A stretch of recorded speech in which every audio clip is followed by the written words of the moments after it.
వాళ్ళకే 9 కోట్లు అంటే ఇంటికి 200 కోట్లు అవుతుందా కాదా?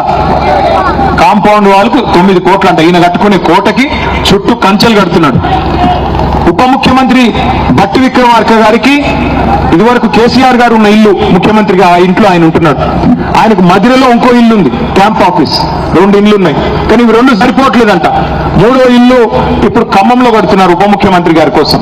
అంటే ముఖ్యమంత్రికి 2 ఇల్లు ఉండాలా, ఉప ముఖ్యమంత్రికి 3 ఇల్లు ఉండాలా, కానీ పేదవాడికి ఒక్కటి కూడా ఉండకూడదా?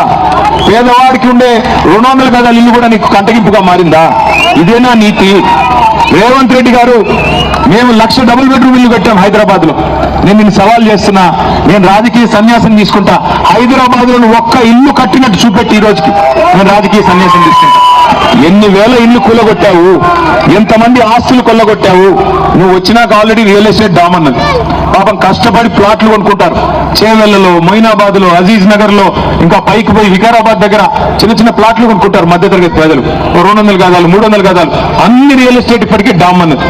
ఉన్న వాటిని కూడా ఇవాళ మూసి పేరిట నువ్వు ధ్వంసం చేస్తే ఏ రకంగా బతుకుతారు? మేము ఈ ప్రభుత్వానికి చేసే డిమాండ్ ఒకటే. ఆనాడు కేసీఆర్ గారు నీకు కట్టిన ఇల్లు పెట్టిన పొయ్యి అన్నట్టు బంగారం లాంటి రాష్ట్రాన్ని మీ చేతిలో పెట్టారు. డిపిఆర్ మొత్తం తయారైంది మూసీ ప్రాజెక్టుని. 16,000 కోట్లు సరిపోతుంది.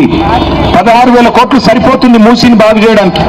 అందులో ఎస్టీపీస్ కి 4,000 crores, అట్లాగే సుందరీకరణకి, మిగతా రోడ్స్ కి, వాటికి వీటికి ఒక ఫ్లైఓవర్, అక్కడి నుంచి ఆ ఎండ్ నుంచి ఈ ఎండ్ 55 కిలోమీటర్లు ఒక ఫ్లైఓవర్ కట్టడానికి దానికి ఒక 10,000 కోట్లు. 16,000 కోట్లతో అయిపోయేదానికి ఇవాళ 1,50,000 కోట్లు అంటున్నాడు. ఎందుకోసం 1,50,000 కోట్లు? అసలు ఈ ప్రభుత్వాన్ని మేము అడిగాం అసెంబ్లీలో, మీ దగ్గర డిపిఆర్ ఉందా, డీటెయిల్డ్ ప్రాజెక్ట్ రిపోర్ట్ ఉందా అంటే ఒక ఆయన ఉందంటాడు, ఇంకో ఆయన లేదంటాడు. వాళ్ళకే తెలియదు మంత్రులకి. ఒక ఆయన లేచి శ్రీధర్ బాబు అని ఆయన లేచి మంత్రి డిపిఆర్ ఉందండి 2 వారాల్లో మీకు చూపెడతామంటాడు. ఇంకొక ఉప ముఖ్యమంత్రి గారు వచ్చి డిపిఆర్ లేదు ఏమీ లేదంటాడు. మరి డిపిఆర్ లేకుండా నువ్వు ఇల్లు ఎట్లా కూలుస్తావు? డిపిఆర్ డీటెయిల్డ్ ప్రాజెక్ట్ రిపోర్ట్ లేకుండా, ప్రణాళిక లేకుండా ఇంటికి రెడ్ మార్క్ ఎట్లా వేస్తావు? ఏది బఫర్ జోన్ అని నువ్వెవడు డిసైడ్ చేయడానికి? ఇదివరకు నీ గవర్నమెంటే పర్మిషన్ ఇచ్చింది, నీ గవర్నమెంటే పర్మిషన్ ఇచ్చింది కదా. ఇప్పుడు ఎవరిని అనాలి మరి? ఇప్పుడు ఎవరిని నిందించాలి? ఇదివరకు పర్మిషన్ ఇచ్చిన గవర్నమెంట్ చెప్పుతో కొట్టాలా, పర్మిషన్ ఇచ్చిన అధికారులను చెప్పుతో కొట్టాలా, లేదా ఇవాళ ముఖ్యమంత్రిగా ఉండి గాంధీ కుటుంబానికి, రాహుల్ గాంధీ గారి కంటే ఆయన 1000 కోట్లు పంపిస్తాడంట నెలకి, అందుకోసం మన ఇల్లు కొల్లగొడతాడంట. దయచేసి నేను విజ్ఞప్తి చేస్తా ఉన్నా, ఇక్కడికి వచ్చిన మా ఆడబిడ్డల్ని, మీ అన్నదమ్ముల్ని ఒక్కటే గుర్తుపెట్టుకోండి. అక్కడెక్కడో చివరిన, చిట్ట చివరిన పైన బాపుఘాట్ మీద ఎక్కడనో ఇల్లు కొల్లగొడుతున్నారంట. నాకేంలే, నేను టీవీ చూసుకుంటూ, నా ఫోన్ చూసుకుంటూ కూర్చుంటా అంటే కుదరదు. అక్కడ కూలగొడుతున్నారంటే తెల్లారి మీ దగ్గరకు వస్తాడు.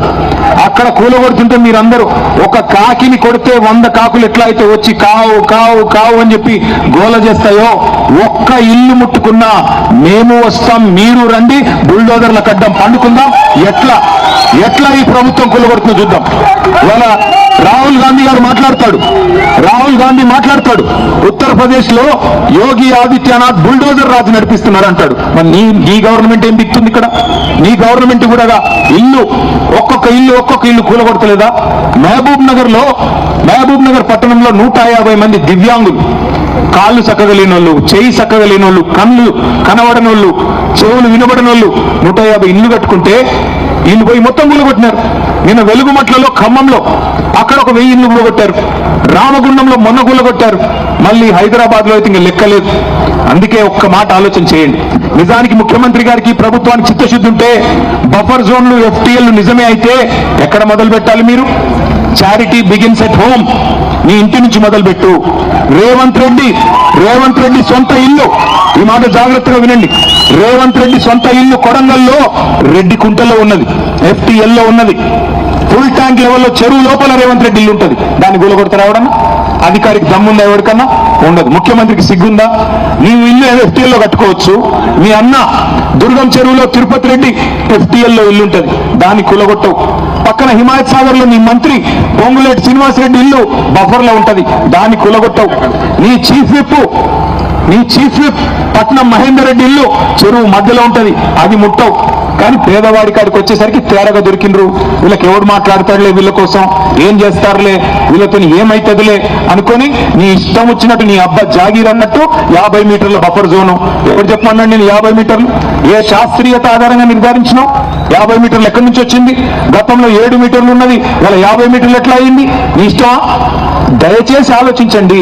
ఇటు 150 ఫీట్లు అటు 150 ఫీట్లు అంటే 1,50,000 ఇల్లు, 55 కిలోమీటర్ల పరిధిలో 1,50,000 కుటుంబాలు ఇవాళ దెబ్బతినబోతా ఉన్నాయి.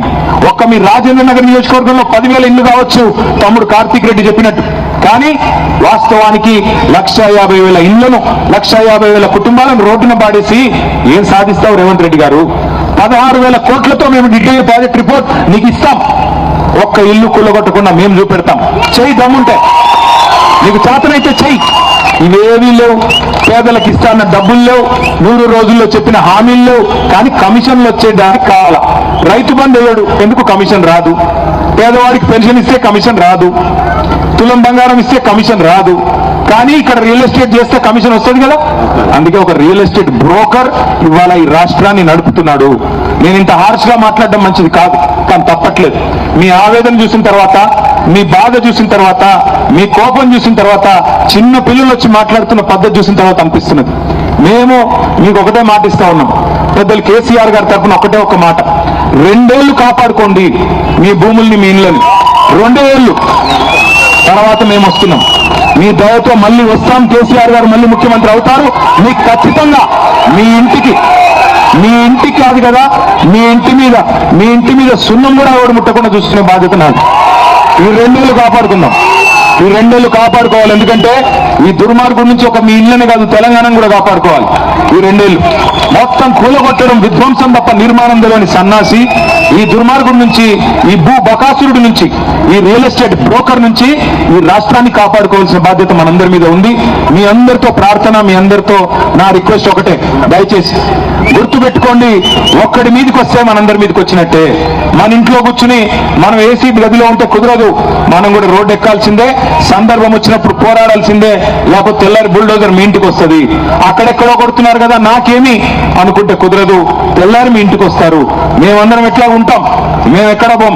మీరు కూతవేడి దూరంలో ఉన్నాం మేము. తమ్ముడు కార్తీక్ రెడ్డిది ఈరోజు నిజానికి జన్మదినం, ఇలా ఆయన బర్త్డే, కానీ బర్త్డే రోజు కూడా పండుగ చేసుకునే వాతావరణం లేదు నియోజకవర్గంలో. కాబట్టి నాకేం వద్దు, నేను మీతో పాటు ఎండలో నడుస్తా అని చెప్పి తమ్ముడు కూడా ఇవాళ మీతో పాటు రోడ్డు మీద ఉన్నాడు. నేను ఒకటే కొడతా ఉన్నా, ఆయన ఒక్కడే కాదు, మొత్తం కేసీఆర్ గారి బృందం మీతో ఉంది, కేసీఆర్ గారు మీతో ఉన్నారు. 2 ఏళ్లు కాపాడుకుందాం. నేను అడిగేది అంతకంటే ఎక్కువ కాదు. ఒక్క 2 ఇయర్స్ కాపాడుకుంటే తర్వాత మీకు మీ ఇంటి మీద సున్నం కూడా ఎవరు ముట్టకుండా నేను చూసుకుంటా. దయచేసి లీగల్ బ్యాటిల్ చేద్దాం అవసరమైతే. మా విషయలక్ష్మి, మా లలితారెడ్డి గారు ఇక్కడ ఉన్నారు, మా అడ్వకేట్. గతంలో కూడా మీకు అండగా నిలబడ్డారు. లలిత అదేవిధంగా మా లీగల్ సెల్ మొత్తం మీకు అండగా ఉంటుంది. మీరు రూపాయి కూడా ఖర్చు పెట్టుకునే అవసరం లేదు. న్యాయ పోరాటం మీ తరఫున మేం చేస్తాం. ఎందుకంటే ప్రభుత్వం ఇవాళ మీకు ఆఫర్లు ఇస్తుంది. మాకు తెలిసింది, ఒక అపార్ట్మెంట్ వాళ్ళకి ఆఫర్ ఇచ్చారంట, 90 లక్షలు ఇస్తాం అపార్ట్మెంట్కి, మీరు ఖాళీ చేసి వెళ్ళిపోండి, మేము గాంధీ బొమ్మ పెట్టాలి అని. వాడు 90 లక్షలు ఇస్తానన్నా, 1 కోటి రూపాయలు ఇస్తానన్నా, దయచేసి మీరు కొద్ది మంది లొంగిపోయినా మీ యూనిటీ దెబ్బతింటుంది. కాబట్టి జాగ్రత్తగా ఉండండి. జాయింట్